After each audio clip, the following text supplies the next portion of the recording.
Magandang araw mga ka-aircon lovers. Muling nagbabalik po.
Pasko ko bubuksan.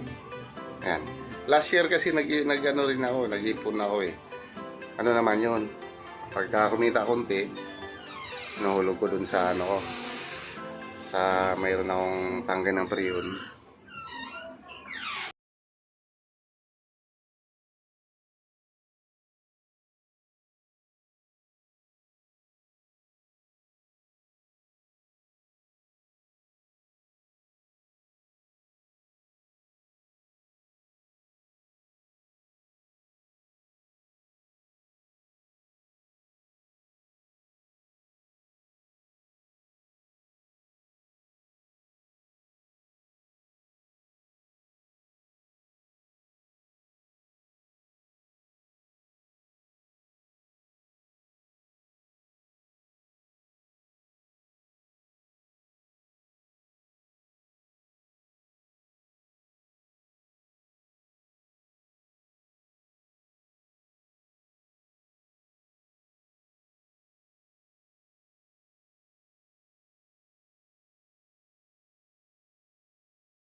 Kagaya ko, matuto din tayo mag-ipon. Ayan. Kahit pa kunti-kunti lang, para sa atin din naman to. Diba? Ito. Medyo mabigat to. Ayan, mabigat. Hulaan nyo para ano. Pag may nakahula kung magkano to.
later. So guys, ito nabilang na nga namin. So titingnan natin kung magkano yung naipon natin dun sa ano, sa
seven, 8, 9, 10, 11, 12, 5. Paano nag-average siya ng ano? Yung tip ko 1,000 isang buwan. Yun, di ba? Nung naipon nga medyo dumami. Yan, tapos ito bilangin natin to. Yan. Walang ano eh. Wala tayong tagahawak ng cellphone eh. Yan. Ito yung ano para kung kuan. Yan. Doon sa pinost ko doon sa kabila. Kung sino yung makahula doon. Ito na yung kasagutan. 12.5 yun. 1, 2, 3, 340 plus 12.5. Iano na natin para hindi magulo. Mamaya baka dito kayo bumasi. 12.5, 12.6, 12.7, 12.8, 840, 40, 50, 60, 70, 76, 12.8, 76, 12.876. Okay, 12.876. Ulitin ko 12.5 yan eh. 12.6, 12.7, 12.8, 12.8, 840, 50, 60, 70. Yan. 12.876. Yan. To. Yan. Piso lang to. Nahalo. Yan. So guys. Mga aircon lovers. Ang nakapaghula ng 12,876 doon sa tip ko ng customer sa buong isang taon yan. Although bawas na yan kasi siyempre pagka nagmerienda ka, diba? Kumain ka, Tapos minsan, nababawasan din kasi pag pagod. Bili ka na isang bote na Red Horse, di ba? Kaya yan yung naipon ko. Tip lang po to, tip lang. Yan. Kaya sana sa sunod kayo mag-tip. Ano rin kayo. Pero, mas maganda kung iwasan nyo ng manigarilyo. Para maipon yung barya. Yan. Sa akin kasi, 3 years na akong 3 years na akong hindi na ninigarilyo. Kasi nga, buhat nung nagmahal yung sigarilyo, sabi ko, iwanan ko na, di ba? Ganun lang mga ka-aircon lovers. Salamat sa mga nanonood, tsaka yung mga nag-subscribe. Patuloy lang po kayong manonood sa mga upload ko. Siguro by next year na ako makapag-upload ng panibagong mga technical about aircon rep. Kasi busy na. Tapos siyempre Christmas, holidays, di ba? Next year na, kung hindi busy, siguro pagdating ng mga medyo tag-init, busy na rin yan. Yes, kung mayroon kayong mga katanungan, paano ko inipon to, siyempre, pagka nakatanggap kayo ng tip, pasalamat tayo sa customer kasi siyempre kailangan maganda rin yung servisyo natin para kung maganasihan si customer, magbibigay talaga ng tip yan. Although yung iba nga nagpapakain pa, di ba? Sa ngayon kasi medyo dahil pandemic nga, medyo ingat-ingat din. So guys, mga ka-aircon lovers, maraming salamat. Huwag nyo pong kakalimutang mag-subscribe, then ayan. Thank you.